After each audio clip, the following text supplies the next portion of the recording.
and tangent galvanometer. This is very very important 5-mark question from your third lesson, 12th standard physics subject. Tangent galvanometer. This is the picture of tangent galvanometer. What is the uses of this tangent galvanometer? It is a device which is used to measure very small current. So, it is a device used to measure very small current. It is a moving magnet type galvanometer. Its working is based on tangent law. Very very important law, tangent law. What is meant by tangent law? So here this is very important 2-mark question. Tangent law is nothing but when a magnetic needle, here this is the magnetic needle, or magnet is freely suspended in two mutual perpendicular uniform magnetic field. So when the magnet or magnetic needle suspended two mutual perpendicular uniform magnetic fields, it will come to rest in the direction of resultant of the two fields. So needle or magnet suspended two mutual perpendicular uniform magnetic field means it will come to rest in the direction of the resultant of the two fields. This is the tangent law. Next, let B be the magnetic field produced by passing through the coil of the tangent galvanometer, and BH be the horizontal component of earth magnetic. B means magnetic field, BH means horizontal component of earth magnetic field. Under the action of two magnetic fields, the needle comes to rest, making angle theta. So, under the actions of two magnetic fields, the needle come to rest, making an angle theta with BH such that B is equal to, very important formula, B is equal to BH tan theta. So, now construction. Tangent galvanometer, shortly we can written this term TG, capital T, capital G, TG. TG means tangent galvanometer. Consists of copper coil wound on a non-magnetic circular frame. This is the non-magnetic circular frame.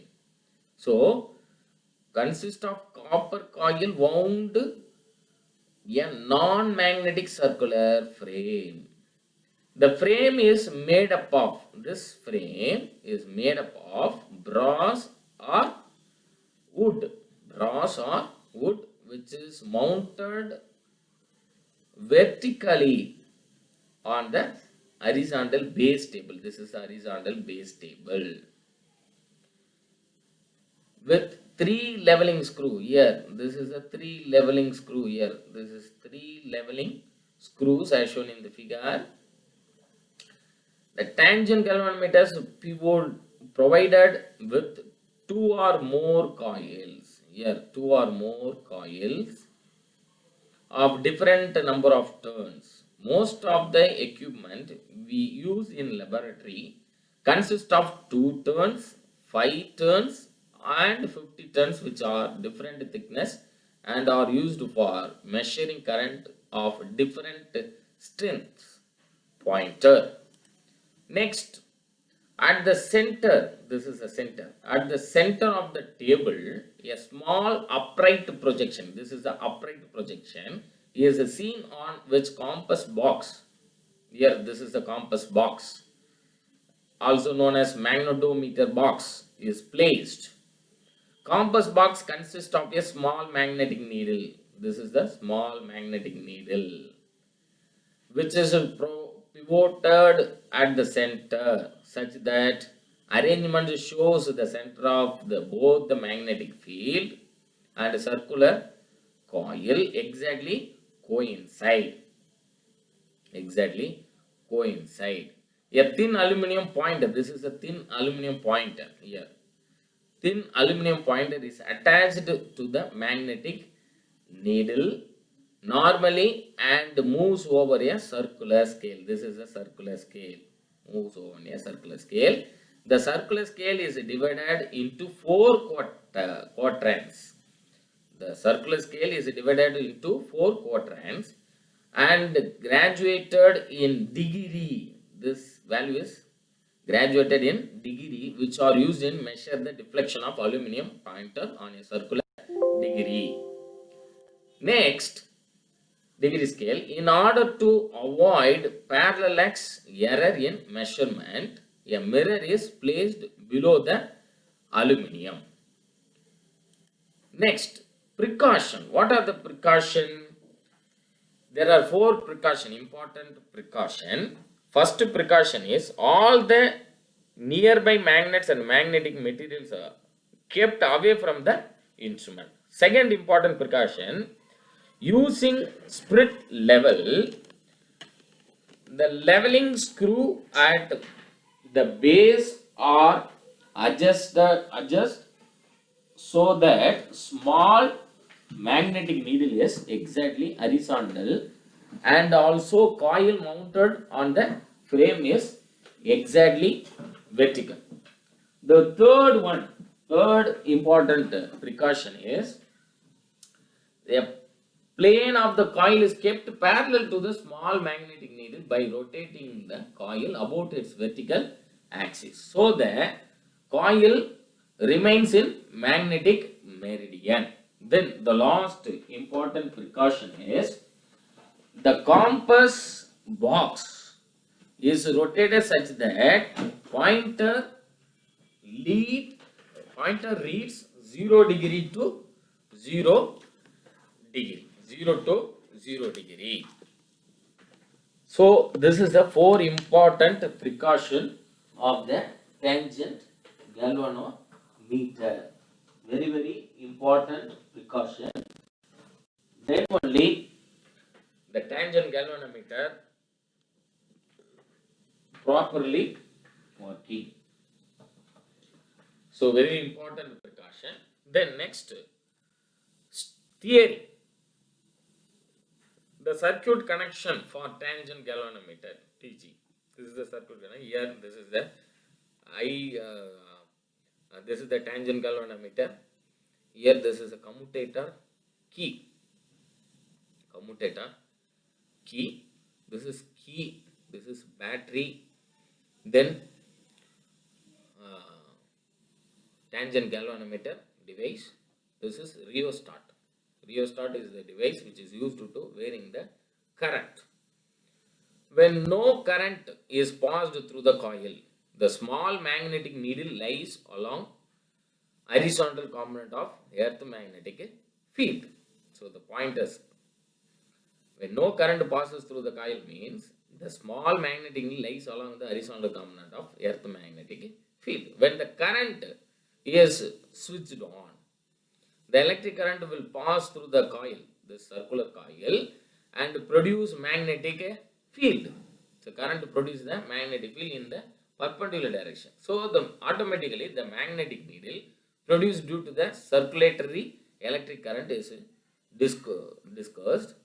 Now there are two magnetic fields, two fields which are acting mutually perpendicular to each other. They are, first point is magnetic field B due to the electric current on the coil acting normal to the plane of the coil. First magnetic field is due to the electric current produced by electric current. The magnetic field B due to the electric current in the coil acting normal to the plane of the coil.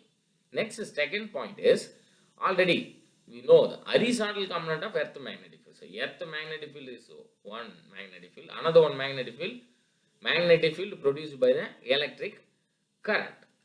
The next important thing, because of this crossed field, the pivoted magnetic needle deflected through an angle theta. When the current passing through the coil, automatically the needle deflected by the current, producing the magnetic field. Angle theta from tangent law, the equation, already we know the equation, B is equal to BH sin theta. When an electric current is passed through a circular coil of radius r having n turns, the magnitude of magnetic field at the center is B is equal to, this is very important formula, B is equal to mu naught Ni divided by 2r. N means number of turns, I means current, divided by 2r means circumference of the coil. That means circular coil of radius is nothing but 2r. R, circumference of the radius, circumference circular coil of radius or having n turns. N is the turns of the coil, I is represent current, R is represent circular coil of radius. From equation 3.29 and 3.30 we get B is nothing but mu naught Ni divided by 2R is equal to BH tan theta. So now let me calculate the value of, calculate the value of horizontal component of earth magnetic field can be determined as BH is equal to, just here in this equation, BH is equal to mu naught into Ni divided by 2R into 1 by tan theta in Tesla, because Tesla is the unit of magnetic field. Physics. All the materials we use are not magnetic materials. Further, all the magnetic material will not behave identically. So some basic parameters, they are magnetizing field, magnetic permeability, intensity of magnetization, then magnetic induction or total magnetic field, magnetic susceptibility. So what is mean by magnetizing field? So simply say, magnetizing field is nothing but which is used to magnetize a sample or specimen is called magnetizing field. So magnetic field which is used to magnetize a sample or specimen is called magnetizing field. So non-magnetized material magnetic material convert பண்றதுக்கு name தான் magnetizing field. So once again repeat, magnetic field which is used to magnetize a sample or specimen is called the magnetizing field. Magnetizing field is a vector quantity and it denoted by Henry and its unit is ampere per meter. Second one is magnetic permeability. So what is mean by magnetic permeability? The magnetic permeability can be defined as measure of ability of the material to allow the passage of magnetic field lines through it, or measure of the capacity of the substance to take magnetization or the degree of penetration of magnetic field through the substance. Once again repeat the concept. Magnetic permeability. What is the meaning of permeability? Capacity to enter the magnetic field in a particular surface is nothing but permeability. The magnetic permeability can be defined as the measure of ability of the material to allow the passage of magnetic field lines through it, or measure of the capacity of the substance to take magnetization or the degree of penetration of magnetic field through the substances. In free space, the permeability or absolute permeability is denoted by mu naught, and for the any medium it is denoted by mu. The relative permeability mu r is defined as the, this is very important 2-mark question, note it down. The relative permeability mu r is defined as the ratio between absolute permeability of the medium to the permeability of free space. So ratio between absolute permeability of the medium to the permeability of free space. Once again repeat the concept of magnetizing field and magnetic permeability. Magnetizing field which is used to magnetize a sample or specimen is called magnetizing field. Magnetic permeability means is defined as the measure of ability of the material to allow the passage of magnetic material lines through it, or measure of the capacity of the substance to take magnetization or the degree of penetration of magnetic field through the substance. The next relative permeability formula is mu r is equal to mu divided by mu naught. Here, relative permeability is a dimensionless number and has no unit. For free space, air or vacuum, the relative permeability is unity, that is mu r is equal to 1. Very, very important point. Note it down. Mu r, relative permeability is equal to 1 for the air or vacuum. In isotropic medium, mu is a scalar, but for non-isotropic medium, mu is a tensor. So once again repeat, very, very important point. In isotropic medium, mu is a scalar, but for a non-isotropic medium, mu is a tensor. Next point is intensity of magnetization. Any bulk material, any object of finite size contains a large number of atoms.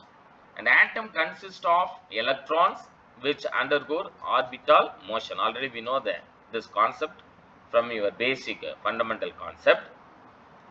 Any bulk material, it consists of large number of atoms. So atom is consist of electrons which undergoes orbital motion.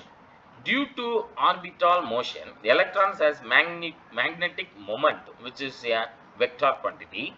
In general, these magnetic moments orient randomly. Therefore, the net magnetic moment is 0 per unit volume of the material. Which, when such a material is kept in a external magnetic field. So, non-magnetic material, bulk material, the properties of the non-magnetic material means the electrons are moved in a random manner, randomly moved here and there in the material. If suppose that kinds of material which is placed on the magnetic field means, what happen when such a material is kept in an external magnetic field, atomic dipoles are created and hence it will try to align partially or fully along the direction of external field. The net magnetic moment per unit volume of the material is known as a intensity of magnetization or magnetization vector or magnetization. It is a vector quantity. Mathematically, magnetic intensity of magnetization is equal to magnetic moment divided by volume. That means Pm vector divided by V. The SI unit of intensity of magnetization is ampere per meter. For a bar magnet of pole strength Qm, length 2L and area of cross section A, the magnetic moment of the bar magnet is Pm vector is equal to Qm into 2L vector, and volume of the bar magnet is volume is equal to A vector into modulus of 2L vector, A into area into modulus of 2L vector, which is equal to 2LA. The intensity of magnetization for a bar magnet is M vector is equal to magnetic moment divided by volume. Already we know the value of magnetic moment. Magnetic moment Pm vector is equal to Qm into 2L. Volume is nothing but 2L into A. Just substituting the value in through this equation, we obtain Qm 2L vector divided by 2L into A. Now in magnitude, equation 3.34 is modulus of M vector is equal to M is equal to capital M is equal to Qm into 2L divided by 2L into A. 2L cancel to each other. Remaining term capital M is equal to Qm divided by A. That means intensity of magnetization is equal to Qm divided by A, or field, that means strength divided by pole strength divided by area, or pole strength per unit area. So this means for a bar magnet, the intensity of magnetization can be defined as this is also one kind of definition. Bar magnet, the intensity of magnetization can be defined as the pole strength per unit volume, unit area, pole strength per unit area, phase area. So once again repeat, the intensity of magnetization is nothing but such a material is kept in an external magnetic field, atomic dipoles are created and hence it will try to align partially or fully along the direction of external field. The net magnetic moment per unit volume, once again repeat, the net magnetic moment per unit volume of the material is known as intensity of magnetization or magnetization vector or magnetization. It is a vector quantity. So mathematically the formula is m vector is equal to magnetic moment divided by volume is equal to pm vector divided by volume. So the final equation of intensity of magnetization is nothing but m is equal to qm divided by a. That means the pole strength per unit area. The next point is magnetic induction or total magnetic field. Magnetic induction or total magnetic field. When a substance like a soft iron bar is placed in a uniform magnetizing field, it is represented H vector. It becomes a magnet, which means that the substance get magnetized. The magnetic induction total magnetic field inside the specimen B vector is equal to the sum of the magnetic field B naught vector produced in vacuum due to the magnetizing field and the magnetic field Bm vector due to the induced magnetization of the substance. So, is nothing but non-magnetized material soft iron bar which is placed in the uniform magnetizing field means it will automatically converted into magnetic material due to the external magnetic induction or magnetic field without contact. So without contact, the lines of force which is converted to the non-magnetic material to the magnetic material is nothing but magnetic induction. So magnetic induction means without contact. So induced. So without contact la adu enna pannanum, lines of force change பண்ணுது, behavior change பண்ணுது, magnetic material change பண்ணுது magnetic induction or total magnetic field ன்னு சொல்றோம். So which means that the substance get magnetized. The magnetic induction total magnetic field inside the specimen B vector is equal to sum of the magnetic field B naught vector produced in vacuum due to the magnetizing field and the magnetic field Bm vector due to the induced magnetization of substance. So total magnetic field is nothing but B vector is equal to B naught vector, that means sum of the magnetic field plus Bm vector, Bm magnetic moment field, magnetic field Bm vector is equal to the B naught vector is nothing but mu naught H vector plus Bm vector is nothing but mu naught I cap. So remove the common term I vector, remove the common term mu naught H vector plus I vector. B vector is equal to mu naught vector plus Bm vector is equal to mu naught into H vector plus I vector. So the last point is magnetic susceptibility. What is mean by magnetic susceptibility? When a substance is kept in a magnetizing field H vector, magnetic susceptibility gives information about how a material responds to the external applied magnetic field. In other words, the magnetic susceptibility measures how easily and how strongly a material can be magnetized. So magnetic susceptibility means how easily and how strongly a material can be magnetized. It is defined as, so simply the definition of magnetic susceptibility is nothing but it is defined as the ratio of the intensity of magnetization M vector induced in a material due to the magnetizing field H vector. So H vector is nothing but magnetizing field, M vector is nothing but intensity of magnetization. So ratio of the intensity of the magnetization M vector induced in a material due to the magnetizing field H vector. So here psi m is equal to modulus of M vector divided by modulus of H vector. So once again repeat, here magnetic susceptibility is equal to modulus of m vector divided by modulus of h vector. It is a dimensionless quantity. Very, very important point. It is a dimensionless quantity.